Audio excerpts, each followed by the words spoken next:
guys, selamat malam semuanya. Ketemu lagi sama gue di mana lo bukan di Saputra Kori Official. Apa kabar kalian semua hari ini guys? Semoga sehat selalu dan semoga kalian selalu di rumah aja, stay safe dan selalu bahagia ya. Nah, hari ini akhirnya kita ketemu lagi di malam Jumat dan seperti biasa kita akan melakukan lagi ritual-ritual yang sudah biasa kita lakukan di minggu-minggu sebelumnya. Dan pada hari ini kita udah mencapai ke story time #28 guys. Nah, jadi sekarang ini kita bakal menampilkan cerita-cerita yang pastinya tetap spesial di setiap minggunya. Tapi sebelum masuk ke videonya, di sini gue mau ngingetin dulu buat kalian semua yang mungkin belum pencet tombol subscribe-nya, buruan pencet sekarang juga, gue kasih waktu 5 detik dari sekarang. Oke guys, thank you banget buat kalian semua yang udah mau pencet tombol subscribe-nya. Dan sekarang langsung kita bakal masuk ke cerita yang pertama.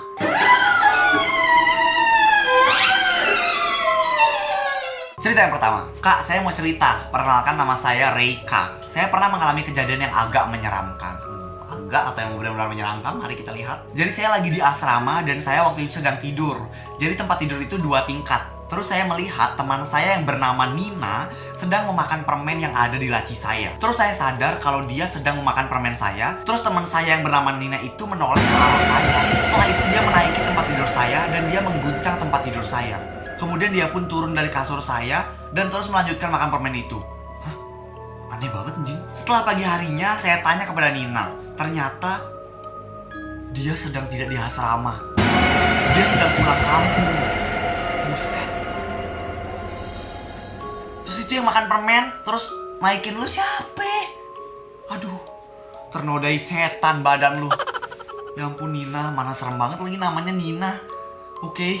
Next, cerita yang kedua.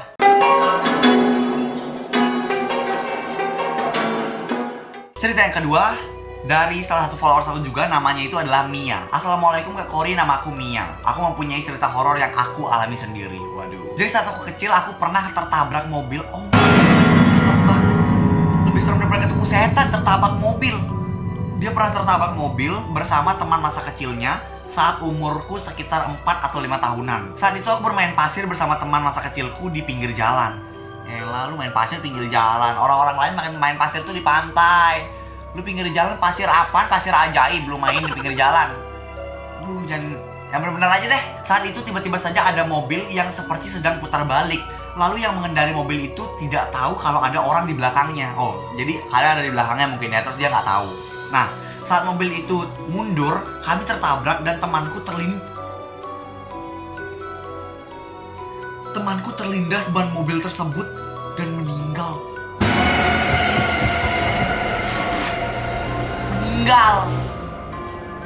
Oh my God. Tapi aku hanya terbeset mesin mobil saja yang ada di bawah tersebut. Lalu setelah mobil tersebut jalan dan meninggalkan kami, saat itu aku membangunkan temanku yang meninggal itu.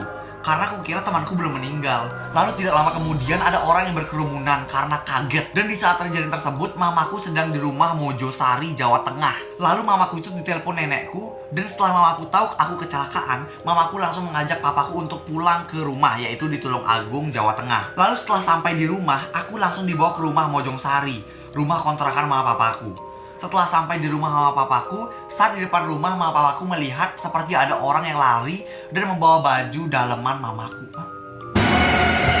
Lalu aku bertanya kepada mamaku seperti ini. Mah, itu siapa mah yang lagi bawa baju mama? Dengan muka polos, lalu mamaku merinding. Setelah kejadian itu mamaku membawaku ke Ustadz untuk melihat apa yang kukatakan saat di depan rumahku itu benar atau tidak. Dan Ustadz mengatakan hal itu benar. Lalu setelah mengatakan bahwa hal itu benar, Ustadz itu pun meruqyahku Kak. Selang 3 bulan setelah kejadian itu, mamaku pun cerita ke papaku dan aku hanya menyimak saja karena aku masih kecil. Mamaku bercerita seperti ini. Pak, katanya orang yang punya rumah ini sebelumnya itu meninggal di dalam rumah karena dibunuh oleh suaminya sendiri. Dan tadi malam aku seperti mendengarkan suara tangisan perempuan di atas genteng.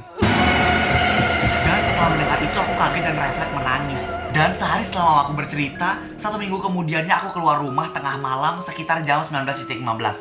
Itu bukan tengah malam, mohon maaf, 19.15 jam 7.15 masih malam.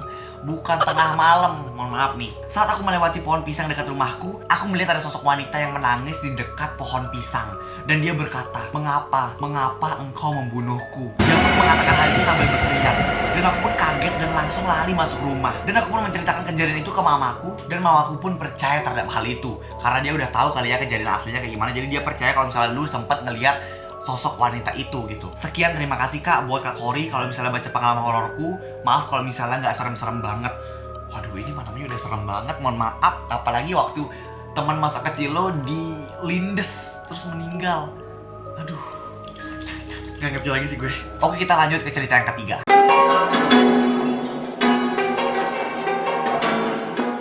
Cerita yang ketiga. Halo, nama saya Fasya. Saya akan menceritakan pengalaman horor saya. Jadi waktu aku kelas 9, ceritanya itu kami lagi memasak di rumah teman karena ada acara perpisahan sekolah. Kami dibagi beberapa kelompok. Kebetulan aku ikut di kelompok yang ada cewek-cewek semuanya. Dan yang cowok-cowok ternyata cuma 2. Lalu singkat ceritanya, kami berangkat ke rumah teman kami yang namanya itu Angel. Angel ini anaknya indigo. Dan saat di tengah jalan, kami harus melewati kuburan.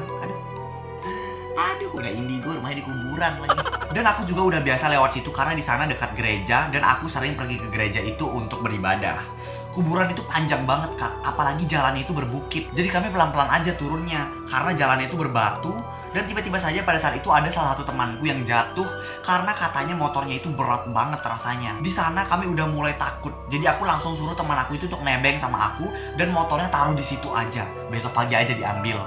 Aduh, taruhnya di tengah kuburan gitu lagi. Saat kami turun dari bukit itu, rumah temanku udah dekat karena emang rumahnya dekat perkuburan.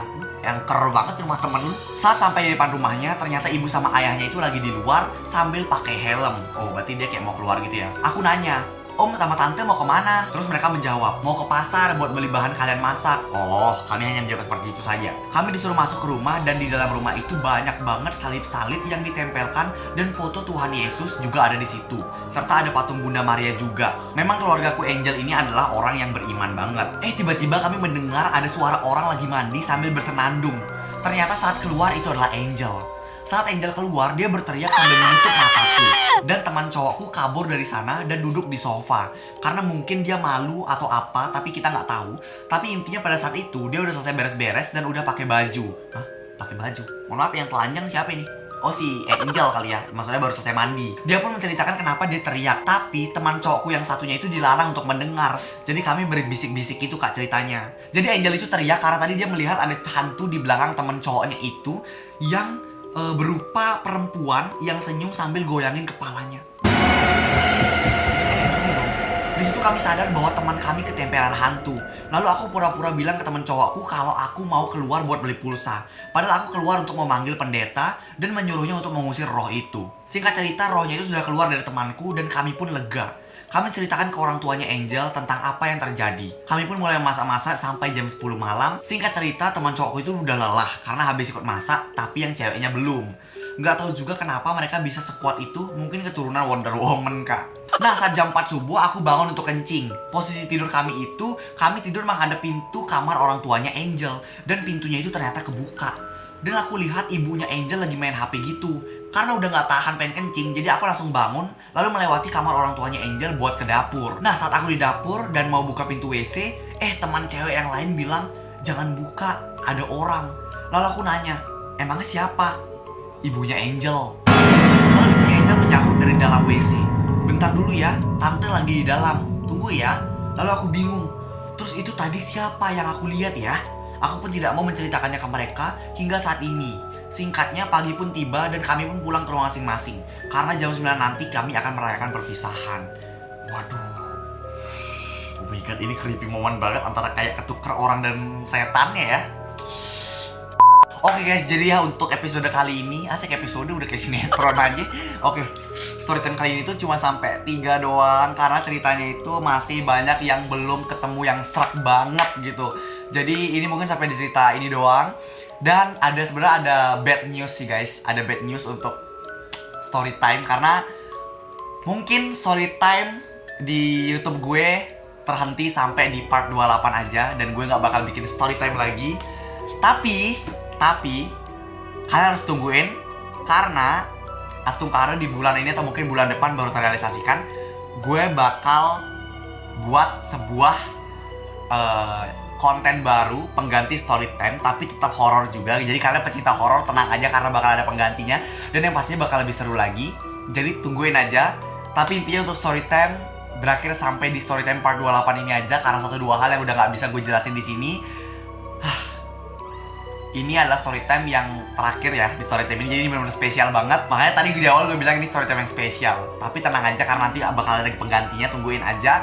Gue berharap semoga kalian lebih suka sama penggantinya nanti. Oke? Itu ya guys dari gue. Sekali lagi gue mau ngingetin buat kalian semua yang belum pencet tombol subscribe-nya, buruan dipencet sekarang juga. Dan juga buat kalian semua yang mungkin punya kritik, saran, pendapat, ide konten ataupun hal-hal lainnya yang bisa gue kontenin, kalian bisa langsung menyampaikannya lewat email dan juga WhatsApp yang ada di bawah sini. Oke guys, mungkin itu dari gue. Sampai jumpa di video-video berikutnya dan tungguin ya gebrakan baru gue untuk penggantinya storytime. Bye bye.